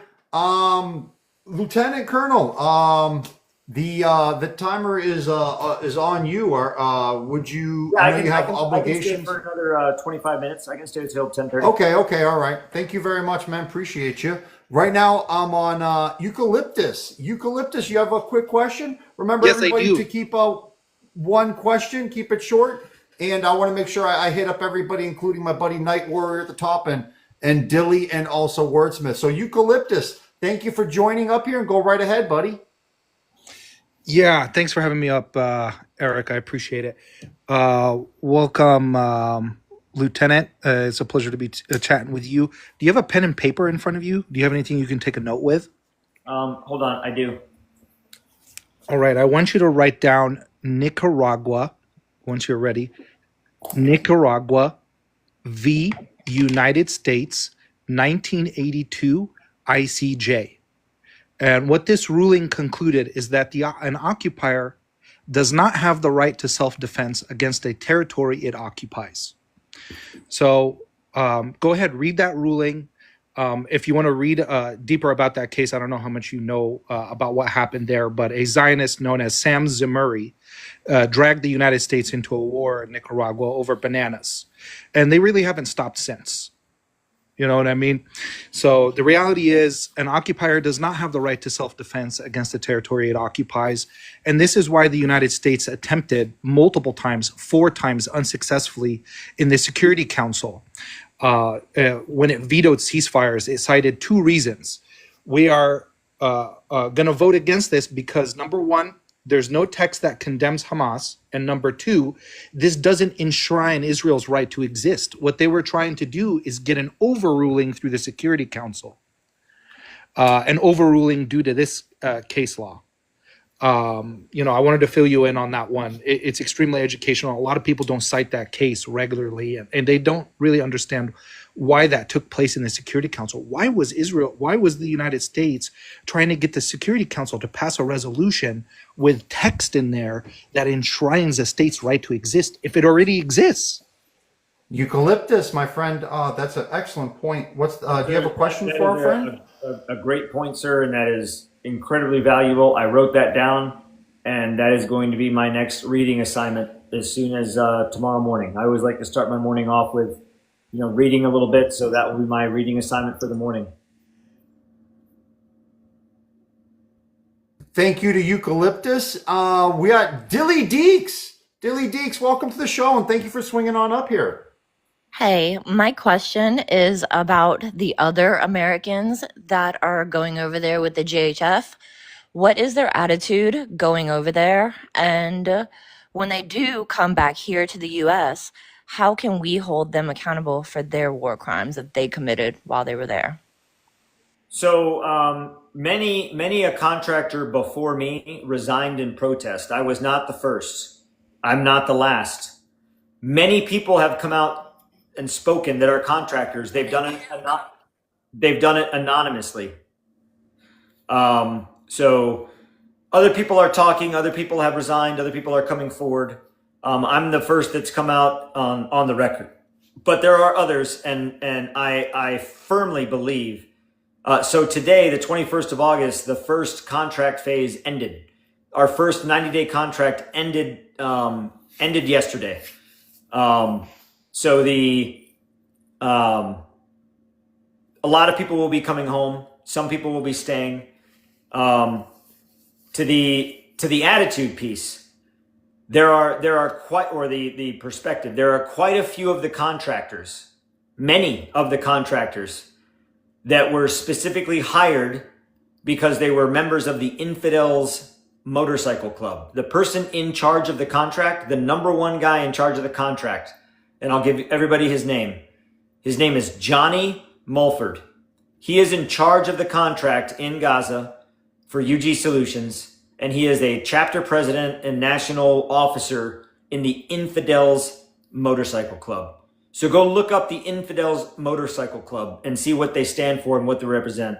They're an all-veteran, all-contract veteran motorcycle club that are called the Infidels, who proclaim the eradication of all Muslims, the fight against jihad, and they name anything that's Muslim as jihad. And they even Johnny Mulford on his website, on his Instagram, I guess, he had a posting of a poster that said that, Israel is the supreme nation and will reign over everybody, or something like that, to include America. This is an American. So people need, like, these guys, they need to be held accountable on social media, in their personal lives, and charges should be pursued against the people there that are indiscriminately shooting and killing, or unaliving people, and they should be held accountable. They are thriving in the darkness and the unknown and the impunity that they enjoy being in Gaza, where there's not any accountability. They should be held accountable. So if Johnny Mulford, there's one right there. He's the guy in Israel that's the motorcycle club leader, and others that you see that post on Facebook or social media that they're contractors under UGS. Those tough questions need to be asked, and they need to be held accountable. Thank you, and Doc, what's this person's name? Doc Nafakan. I hope I pronounced your name right. Thank you so much for the galaxy. Dilly, appreciate you very, very much. Wordsmith, everyone hit the follow button. Hit the follow button, the whole panel. We have a great panel up here. And thank you very, very much again to the galaxy. Wow, super appreciate you. Dang, all right, that's the third galaxy. Khan, super duper appreciate all the galaxies sent. God bless you. Thank you so much. Wordsmith, my friend, go right ahead.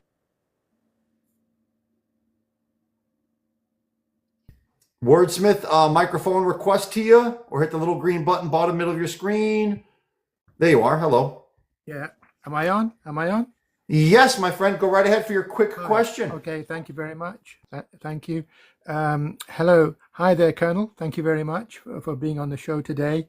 They call me the wordsmith. I'm the resident wordsmith here. I'd like to carve with words, they say. Okay. I don't really have too much of I want to give you difficult questions or anything. I'm just here to say thank you. Yeah. For your braveness, your courageousness. You've seen many wars, many battles, but this is your toughest one, Colonel. Okay. This is like no battlefield you have seen. You are going to be surrounded by booby traps everywhere you move. So my biggest concern is your safety, Colonel. We want you safe. Everybody on this live wants you safe and prays for you. So please take precautions. Do not underestimate them. Yeah. Wordsmith, thank you so much for that, my buddy, and appreciate you warning our friend and everything. Yeah, thank you. That means a lot, and I'm doing the best that I can every day, and watching my six is what they call it. When you're looking behind your back, you're watching your six, and being very aware and astute to the reality of what they're capable of and willing to do to hide the truth. Wordsmith, thank you again very, very much. Moderators, please bring up D next. D is here. And I'm going to get right to Night Warrior. Night Warrior, my buddy. Everyone hit the follow button on Night Warrior. And, buddy, go right ahead. Hey, can you hear me? I'm I'm in the Uber per se. I'm actually in the Uber driving back home. I don't want to say it on TikTok, but you know what I mean, Eric. Yep. Go right ahead, my friend. I live in Texas there, Anthony Aguilar. I'm a big fan of yours. Ever since you came out and spoke up against shit in Israel, I call it. I'm glad. I've been a big fan of yours. You're a true hero. McCain is my hero, but you're my second hero. I'm actually on the top now, below McCain. And my dad was an Army vet, Vietnam vet, and I was trying to join the Army, but I had health issues. But my question is this: do you feel that this October 7th, what happened to Israel on the Palestinians, do you feel like the U.S. government and the Israeli government corresponded together to start this G-side? What's your personal opinion on that, if you can say?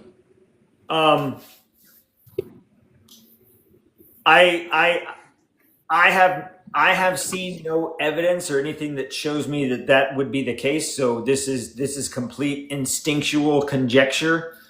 A lot of things don't add up.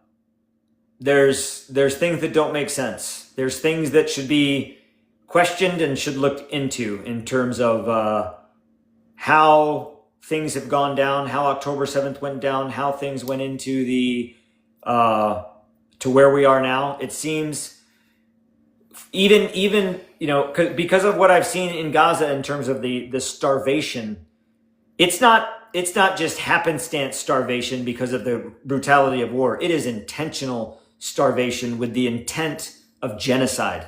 Genocide and starvation aren't accidents. They're intentional. And the effort that's been put into covering it up or making it seem a certain way, or this convenience of evil of setting up these distribution sites to displace the population to the south. I am in fear. I am in great concern, and so should the world, that when Israel initiated Operation Gideon's Chariots 2 in the last 24 hours and going into Gaza and pushing all Palestinians that are alive to the south, to these humanitarian transit areas in the south that are run by GHF. GHF is running these. GHF is providing the sites and the construction and the guards. GHF is a part of this. GHF is the assistant executioner, if you will. So the reason I say that every day counts is every day that goes by is getting closer and closer and closer to the final solution. And I use that word intentionally, because once all the Palestinians have been pushed to the south, those that are still alive, then what? Then what? Are they going to be starved to death? Or is there going to be, bombs that are accidentally dropped that didn't mean to, that end up killing thousands of people? Are there going to be, is the administration going to support Israel in transiting or transferring the Palestinians that remain out of the country to somewhere else? I fear for what the next phase is. I knew what phase 3 was going to be. We are in phase 3 right now. Phase 1 was establish the distribution sites. Phase 2 was initiate Operation Gideon's Chariots in the south and central Gaza and distribute aid to draw Palestinians from the central to the south. Phase 3, conduct Operation Gideon's Chariots 2 into the north, continue to displace everyone south. Phase 4, what? I'm scared for what that's going to be. So going back to the question of, is there potentially something more to October 7th or more to what led up to it or more than what's happening now? I believe so. I have no proof of that. I have no evidence. I don't have any documents or witnesses or anybody to verify or any of that. That is what I think and what I feel, that there is more to what happened than we all know.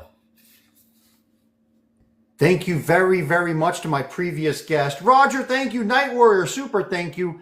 I have to jump up just super quick, very shortly to Dee Dee, because Dee Dee, thanks to Dee Dee, this whole arrangement is even existing. So big thank you to Dee Dee. Everybody hit the follow button on Dee Dee. She is the second person from the stop. Dee Dee, do you want to say something really quick? I appreciate you swinging by. Hi guys. Hey, how are you, Colonel? How's it going? I am so glad you're here. I'm so glad that this live is going on. I'm so glad that you're pushing this out to as many people as possible. And I'm so glad that you're a part of this amazing network. I know you just spoke with Mark. Mark's a really close buddy too. And I am just so grateful to have your voice in a really siloed world right now, which is really sad. And Eric, I'm so glad you put this together. Thank you so much, guys. I don't want to keep up a box, but I did have a question, if that's okay, and I think it would be invaluable for the audience.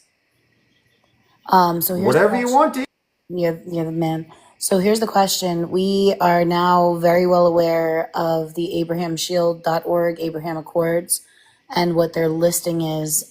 Phase 1 is for Gaza, make it into a technocratic state and cashless society, remove literally all the weaponry, almost like a 15-minute city. And then from there, we also have them going to Syria, obviously, which is pretty much a done deal. And then we have Lebanon. The plan is to incite Lebanon internally, so that the factions, the government, goes against the resistance that's there. So my thoughts and my question here is, from a militaristic standpoint, what does that look like? So if you, that's a great question. That's like a college history thesis question. It's a good one. If you look to that plan and you look at exactly what's going on right now, the military action in southern Lebanon, the military action in Syria, despite the reasons for that, the military action in Lebanon is to continue to fight and defeat Hezbollah.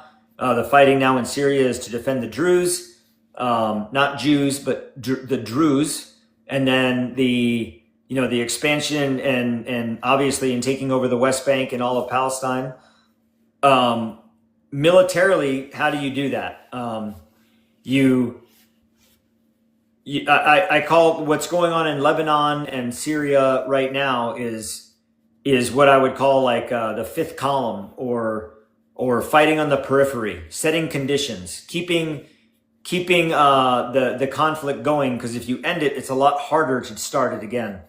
Keep it going so it becomes normalized, so it becomes just acceptable to the world community. Put so much attention on Gaza, but handle that situation first. And when Gaza's taken care, when Gaza's done, you've met your objective. I'm speaking on behalf of if like I were Israel, and Gaza's taken control of, and from internal consolidated forces, consolidated military power. Then you determine if you're going to hit Syria or hit Lebanon first. I think it's probably going to be Lebanon first, while maintaining pressure on Syria, and then Syria next. That depends on how the new Syrian government, how fast they advance and progress in their capability as a consolidated government. But I could definitely see that being probably third, second to Lebanon. But if you just look at what's actually happening, this is not about what might happen or that's a cool theory. It's happening right now, as we speak right now. Everything that's said in that plan is what is actually happening right now. So for us to ignore it or to think that your question is something that's just fantasy or conspiracy, it's real. It's happening right under our nose. And Israel's goal is to normalize this so that when the time comes to act on it, nobody bats an eye. But it's happening now. 100%. I'm going to free up a box. Thank you for having me, Eric. And it's so awesome that this space is going on. Guys, share out the live, join the team, do all the things. Thank you, guys. And big appreciation to Dee Dee for making this all happen in the first place. So thank you very much to Dee Dee. Right now, I'm going right to Tailpipe, and then Young Zell, and then Pally Lion. Tailpipe, welcome to the show, and go right ahead for your quick question. Thank you for your patience, buddy. Thanks for having me. I appreciate it, Anthony. Thank you for what you do, because it's not easy. Having gone through Robin Sage, having gone through the GWAT, to turn and go against the group. And when I say go against the group, it's not meaning that you're turning against your ODAs that you've operated with. It's saying that you're breaking away from the common groupthink, which is one of the most difficult things to do. Because we as humans, we want to be a part of groups. And sometimes those groups can be incestuous a little bit, and they can be self-devouring. Because I've watched as the community has turned its back on you for standing firm and standing tall. But dissent never happens in mass. It very rarely does. It always takes that one to break away. So I'm going to mention some technical things that Anthony will understand. That some of you might not, but you'll be able to look it up and YouTube it. If you saw Gaza from the air as you came in, if you got a chance to do that, I view it as one big mount village that they're treating it as. And under no circumstances, if I'm your JTAC, am I clearing fire for ordnance to be spun on some of those, if not 95% of that battlefield. And I think that there's a sobering realistic conversation that we need to have, because it's not indiscriminate fire, it's purposeful. There's no way that you can call ordnance from an F-16, F-18, or any type of fixed wing platform that is a methodical call for fire. Everything is held on the SOFLAM if it's a guy on the ground. All of the targeting data is held on servers. All of that information. We taught the Israelis how to do how to do airstrikes from UAVs. We perfected that for them. So I fail to understand how anybody says that it's indiscriminate fire at all whatsoever.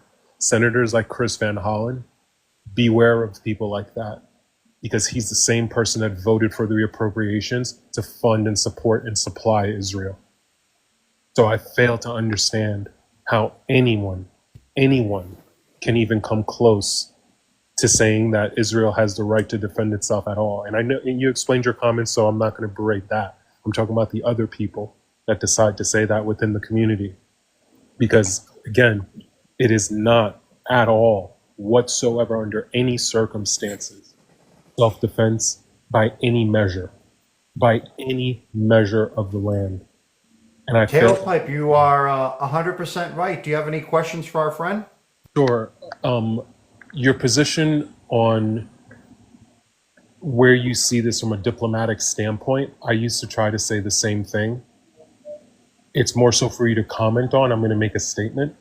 I don't think that this should end or can end diplomatically. You can't bring roses to a gunfight. These people are hell-bent on killing the Palestinians. The United States is complicit in this. The United States cannot be the arbiter, for the simple reason the United States has held an embargo, a blockade against the island of Cuba for over 60 years. So there's no way that they could ever tell Israel to end their blockade against Gaza or the Palestinians. The United States has usurped and prevented Puerto Ricans themselves from voting in elections. There's no way that they can tell Israel to let Palestinians vote in elections. It's the height of hypocrisy. So, Tailpipe, you're 100% correct. Thank you for all that, buddy. I appreciate you. Sure. And yeah, you are right about that. Yeah. And I'll land, Anthony. I'm in DC and I'm constantly on the Hill. So if you're here, Okay. lunch is on me. Next time I make my way to DC, I'll hit you up ahead of time. Okay, no worries. And to your comments there, yes, could not agree more on any of those things. And again, I don't believe that Israel's actions in Gaza and what's happening in Gaza is them exercising their inherent right to self-defense. It's not. To your point, excellent point that, and I hadn't thought about it like that, but now that you mention it, yeah, it hits home that if I was an SF ODA commander and I was in Gaza, and my JTAC under legal and moral principle alone would say, I'm not coordinating your fires to drop ordnance on a school or a hospital or the entire neighborhood. You target and you initiate air to ground fires based on very specific targets with very specific effects. And total annihilation and destruction of an entire enclave is not such an effect. That's annihilation. And you're right. When I was mainly speaking about indiscriminate fire on the ground between from the IDF, infantry and tanks, indiscriminate fire in terms of shooting at the crowd discriminately, but indiscriminate in terms of where those bullets are going as long as it hits somebody. To your point with the air-to-ground munitions and the technicality behind that and the target loads and the target decks and the strike decks and all of those things that go into it, yeah, that's not indiscriminate. That is deliberate. That is, in fact, you have to be good at that to cause that much destruction. So to your point, yes, sir, I concur. And next time in DC, I'll before I head up, I'll drop you a line. Cool deal. Thanks a lot. Thank you so much to Tailpipe. Appreciate you, Tailpipe. I'm hitting the follow button on you too. Thank you, Tailpipe. Young Zell, our buddy Young Zell. You might be our last chance to speak right here. So Young Zell, my buddy, welcome to the show and go right ahead, bud. JQ, thank you. Hey, Eric. Thanks for having me on the show. It's always a pleasure. I'd just like to start off by saying love, peace, and prosperity to everyone in the world that's suffering right now. We need to get everyone to that level, and especially my people there in Gaza and Sudan as well. But I just wanted to ask you a quick question because I don't want to take up too much time. I first want to tell you thank you so much for your courage and your strength for what you're doing. I do understand that they're trying to blacklist you and dox you and do all those types of things. And I know it's tough, brother, but keep up the fight because you are going to get everlasting blessings for what you're doing, speaking out against the atrocities that you've seen with your own eyes that people want to deny. And that's pretty unfortunate. But the thing I want to ask you is, because I'm hearing a lot of reports that Israel is trying to recruit, people from all over the world to come there and help them out with their atrocities. Was there a lot of people from, different army groups or different groups from other parts of the world there serving with you? Or was it just mainly, Americans that they recruited? For the UG Solutions security personnel, we were all American. All of us were American. I take that back. I think there was one individual that may have been a Brit, but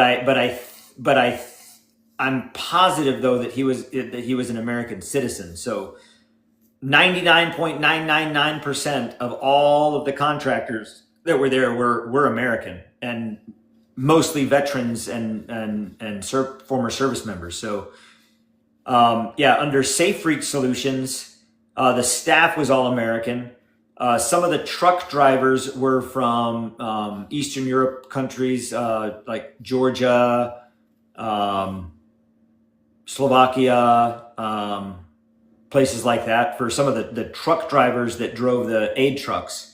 But everybody else there from GHF down to SRS down to UG Solutions were 99% American citizens, US.